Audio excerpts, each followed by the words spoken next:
இந்த முறை மிக மிக முக்கியமான தேர்தல். ஒரு பக்கம் நிக்கிறது நம்முடைய தலைவர், ஒரு பக்கம் நிக்கிறது யாரு? முத்துவேல் கருணாநிதி ஸ்டாலின். எழுத்து நிக்கிறது யாரு? திரு நரேந்திர மோடி. திரு முத்துவேல் கருணாநிதி ஸ்டாலினா திரு நரேந்திர மோடியான்னு பாத்துடலாமா? செஞ்சு காட்டுவீங்களா? உங்களை நம்பலாமா?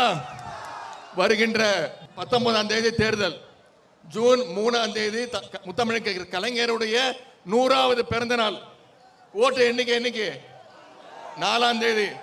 நாம ஒட்டுமொத்த பேரும் முத்தமிழ் டாக்டர் கலைஞருக்கு ஒரு பிறந்த நாள் பரிசு, 100வது பிறந்த நாள் பரிசை கொடுக்கணும்னா 39 தமிழ்நாடு புதுச்சேரி 39+1 40க்கு 40 ஜெயிச்சு நம்முடைய தலைவர், நீங்க தமிழ்நாட்டு மக்கள், நம்முடைய தமிழ்நாட்டு மக்களுடைய உரிமைகள் எல்லாம் மீட்கணும்னா நாம யாரை முடிவெடுக்கிறோமோ